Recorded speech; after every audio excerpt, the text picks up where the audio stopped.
एक वृत्तांत, एक नगरी में बहुत बड़े एक जमींदार रहते थे।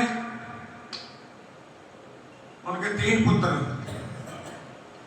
जमींदार के जब 100 साल पूरे होने आए तो अपने वकील को बुलाकर वसीयतनामा लिखवा देता है कि मेरी जायदाद में से, मेरे धन में से मेरे बड़े पुत्र को आधा मिलना चाहिए, मेरे मझले पुत्र को चौथा हिस्सा मिलना चाहिए और मेरे तीसरे नंबर के पुत्र को 5वां हिस्सा मेरी जायदाद से मिले।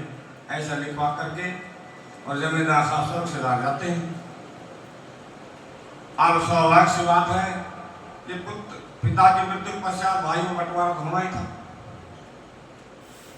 जमीन बट गई, पैसे बट गए, महल मकान बट गए, सब कुछ बटता होगा, सोना चांदी जेवरात सब बट गए। 8 आधे ऊंटों पर। जमींदार साहब के पास 19 ऊंट थे।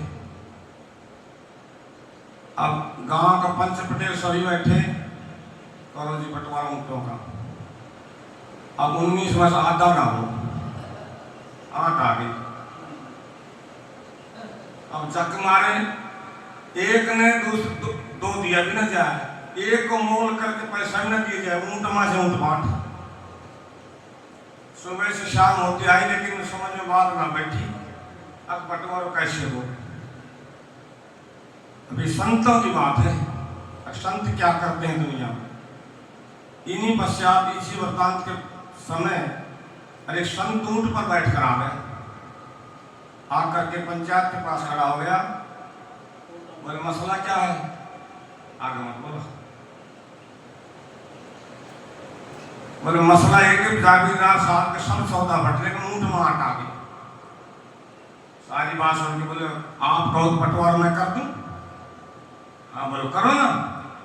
बोले माथा में पसीना आ रहा सवेरा। संत ऊंट से उतरा और उतर के ऊंटों में ऊंट मिला दिया।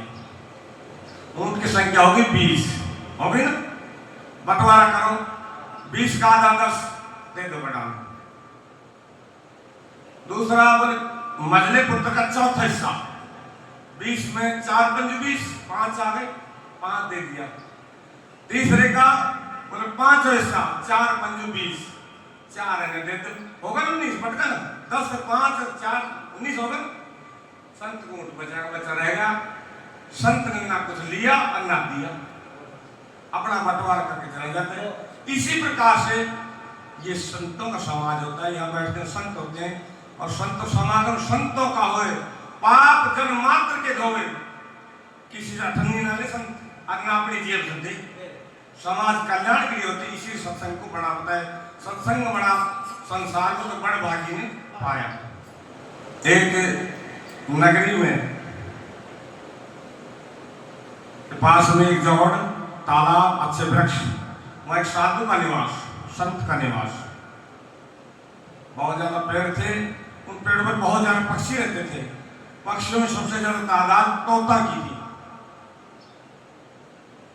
साधु नगरी में जाता, भिक्षा लाता, दाना लाता, तोतों को डालता, कबूतरों को डालता, जो भी जानवर सभी चुनते तोते जाता थे। एक दिन एक शिकारी की नजर उन तोतों पर पड़ जाती है और शिकारी ने तोतों को परे से जाल पर डाल दिया और 150 तोता जाल में डाल लिया, डाल के चला गया। संत बैठा बैठा देख रहा था कि यार इतनी बढ़िया सेवा करता हूँ, दाना लाता हूँ, और यह दुष्टी तोतों को लेकर चलेगा। 5 रुपए के हिसाब से बाजार बेच दिया।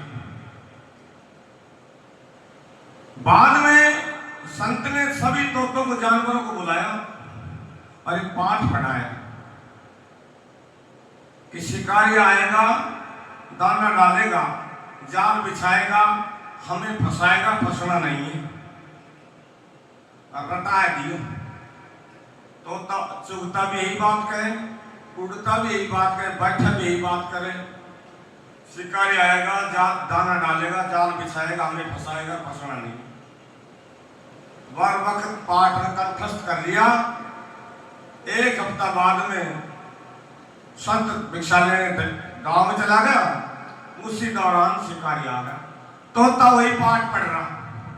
शिकारी आएगा, दाना डालेगा, जाल बिछाएगा, हमें फंसाएगा, फंसाना नहीं। शिकारी एकदम खड़ा रहेगा तो पाठ पे पढ़ा दिया। अब देखो अमल कितना है इसको।